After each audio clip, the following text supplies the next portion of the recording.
My name is Senator Robert Hedlund, resident of Weymouth and state senator for 8 communities on the South Shore. I'm serving as the state senator for the Plymouth-Norfolk District, which comprises 8 communities on the South Shore, the largest community being my hometown of Weymouth, also Hingham, Hull, Cohasset, Scituate, Marshfield, Duxbury, and Norwell, which I picked up in redistricting back in 2002. Well, I'm a lifelong resident of the South Shore. I was born in Quincy, raised predominantly in Hingham, but also in Hull and Weymouth. I've been resident of Weymouth now for approximately, oh goodness, probably 20 years. I actually kind of grew up in a little bit of a political vacuum. You know, my grandfather followed politics a little bit on the periphery.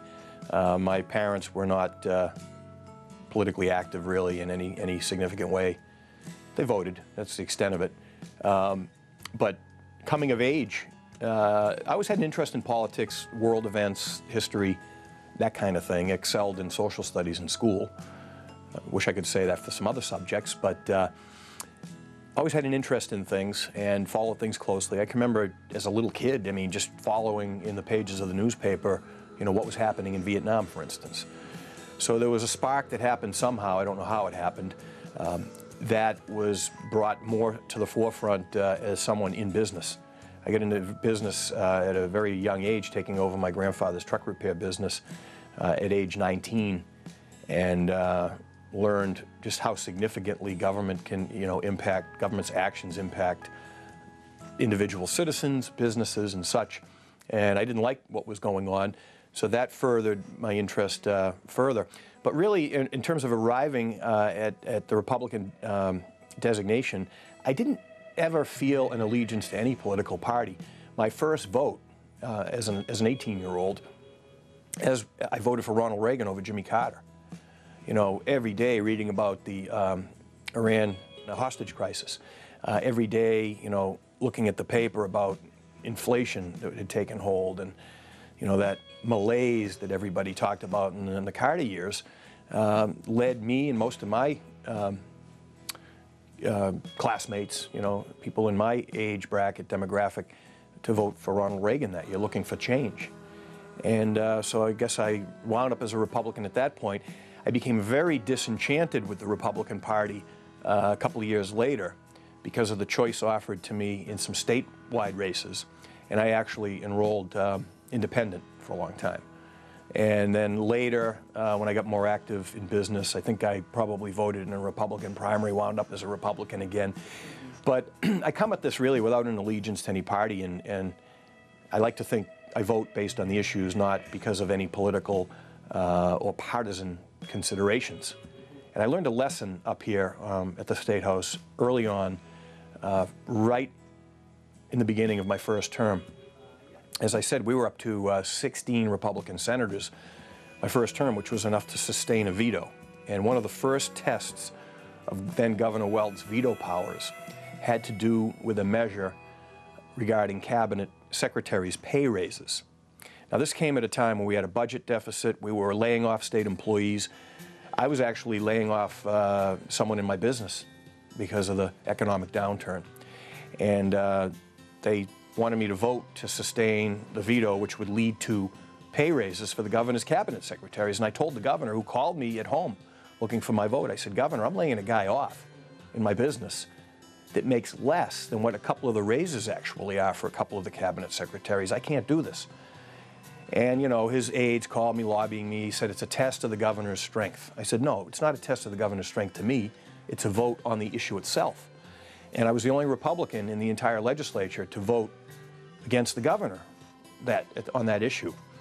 And I found that served me well, and because of the backlash against the governor and Republicans for voting to give pay raises to cabinet secretaries when we were laying people off, asking state employees for concessions, and making budget cuts, they realized they made a mistake, and people told me later, you know, you did the right thing.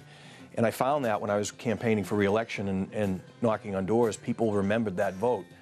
So I realized that approach served me well, and I like to think that I've never, in my entire time up here, voted on something based on political considerations. And that holds true today. I actually have voted more with Governor Patrick on vetoes than any Democrat in the entire legislature. So I don't look at things in a partisan light. I look at, the issue itself and what's right. Massachusetts is unique and very different from other states in terms of the makeup. Right now we have the most lopsided legislature in terms of party representation in the country. You have an entire slate of constitutional offices that belong to the majority party, the Democrat Party, and every congressman and U.S. senator from Massachusetts is a member of the Democrat Party. So the person that I work with in the Senate, who we elect as our leader, Richard Tassay from Wakefield, technically is the highest elected Republican in the state, with the exception of maybe some county officials. And, I'm third in our hierarchy, which doesn't really mean anything. And we joke about it, I'm the minority whip. But, there's only 2 members that are beyond that need coordinating, I guess, from the traditional role that the whip plays. So it's not really any significant responsibility that comes with that title right now, given our numbers. It's just the climate we have to operate in that makes it unique, given the lopsided nature of the legislature. I'm comfortable in that climate, though. I mean, in a sense, it's liberating. The one thing that's changed is, in terms of accountability, it used to be that you needed like 10 members to stand to get a recorded vote, a roll call vote. And the Democrats have been smart, because every time that the Republicans have lost seats, they have allowed a rules change to correlate with the number of people that we have in the minority party. Because I think even the Democrats realize if there weren't enough Republicans to get a vote on things, just to have people, the constituents around the state, know how we stand on votes, that would become an issue. So they were smart in lowering that threshold, where it now is 5 members of the Senate have to stand to get a recorded vote. How often am I in Weymouth? Every night, but it depends on the time of year. Obviously, in the spring, we're very busy up here. This is the time when a lot of hearings are held, budget process.